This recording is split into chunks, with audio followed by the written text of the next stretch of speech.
Hello, this is Kemi Olunloyo for Kemi Talks, and it's May 26, 2019. Today, we're talking about Linda Ikeji. A lot of people always write about Linda back and forth, back and forth, back and forth. Oh, Kemi has left Linda, went to Davido, now Yabojo, now Rugged Man. Stop it. Okay? I'm going to clarify Linda Ikeji. She's a blogger in Nigeria, well known, okay, and made her money and whatnot.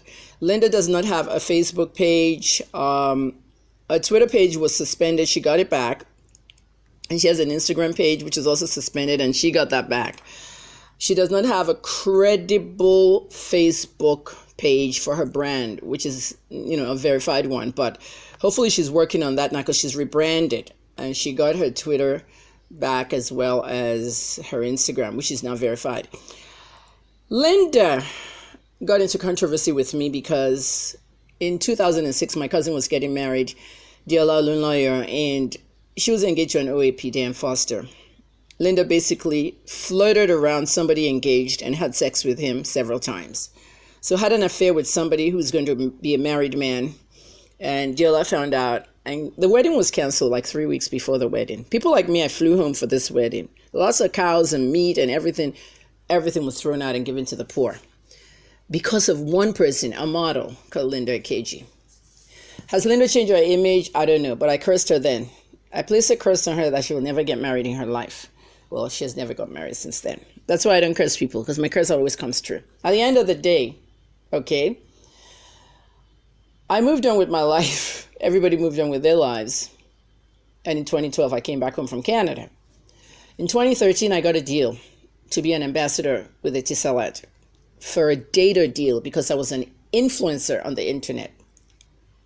As I was about to sign my deal, a lot of bloggers in Nigeria were taking my pictures off my page and not crediting me. So I started filing DCMA copyright, and blogs were being taken down by Google.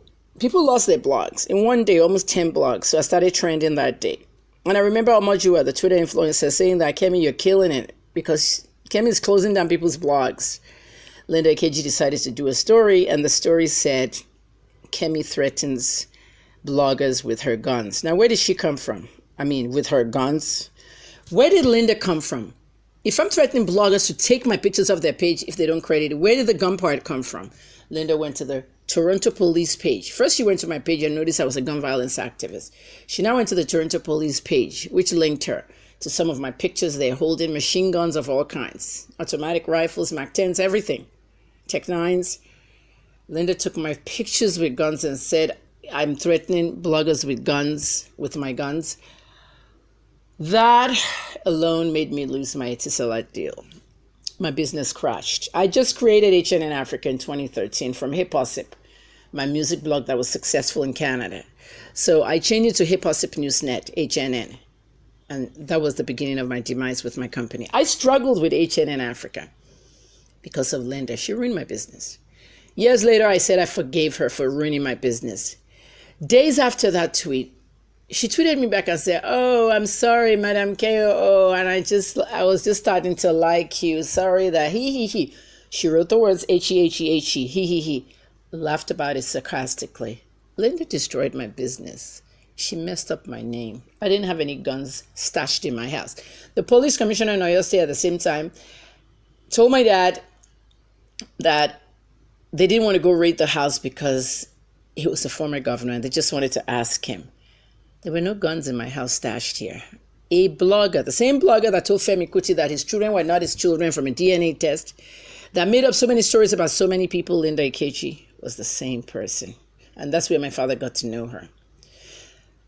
After she laughed sarcastically, I vowed that I would troll her for the rest of her life. So Linda and I got pregnant. Before she got pregnant, I went to prison for the Yabojo case.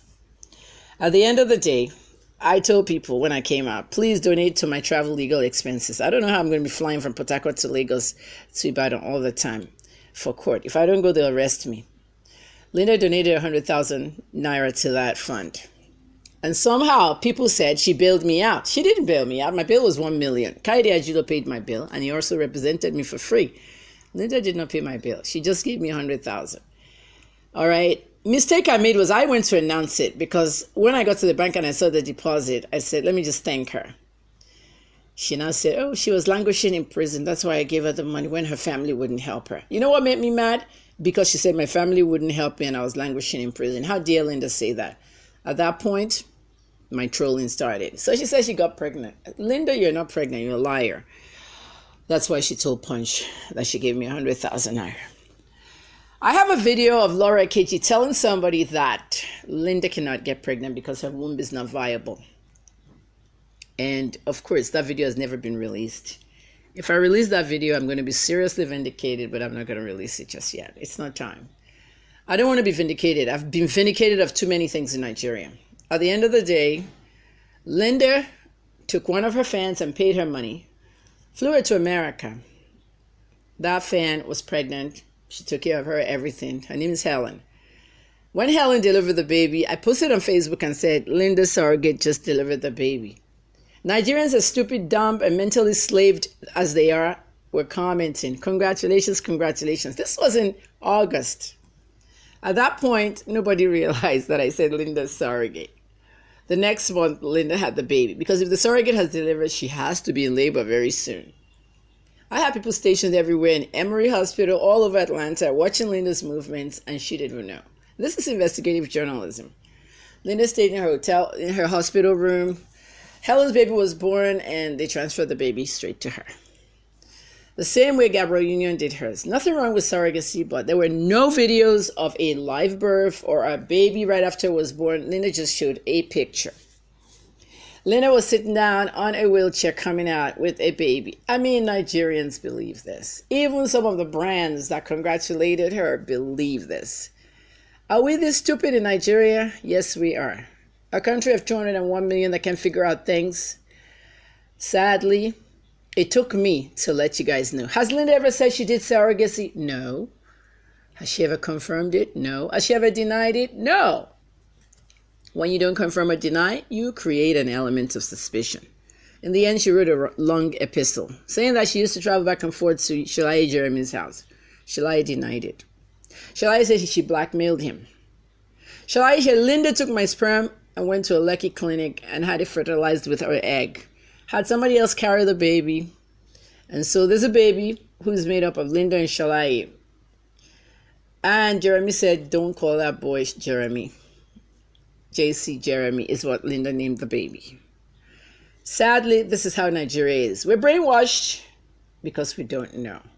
I'm Kemi Olunloyo for Kemi Talks. At the end of this whole story, a Bentley came in. She said she was buying a Bentley for her baby. I called the Bentley company in Atlanta because Linda and Laura were not thinking. They had the stock number on that car in a yellow card. I tracked the stock number. It wasn't purchased by Linda. It was purchased by a Delta lawmaker in the House of Reps. I called the lawmaker. The lawmaker said, Kemi, what can I do for you?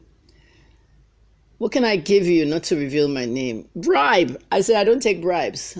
I don't take gifts. This is journalism. Did you give Linda that car? Yeah, I bought it for her because it was her birthday and she had a baby. Okay, fine. That lawmaker, nobody believed me, but I told you that Linda did not buy that Bentley. If you're making that kind of money from blogging or even Linda Ikeji TV, yeah, it's all well and good, but it doesn't add up. We know the people that really make money from blogging. I used to make serious money from blogging in the States. None of you knew me then. Perez Hilton and I. Other ventures that go with the blogging too, like reality shows and all that. Do you know that a reality show for Whitney Houston and Bobby, I was part of that? Nobody knows. I was the blogger for that show. At the end of that day, when I got the information about the car, what happened next? It died down. Linda Ikeji is living with her little boy and moving on with her life. However, a year later, everybody asking me about the Delta lawmaker. Is it the same Delta lawmaker that just went to the Senate, that married Regina Daniels? Is it Ned Nwoko that bought the Bentley? I said yes and no. I'm not going to confirm or deny that. You see, when I'm doing stories, you better respect me and believe me if you want to know the truth. This is Kemi Talks. Next person coming up.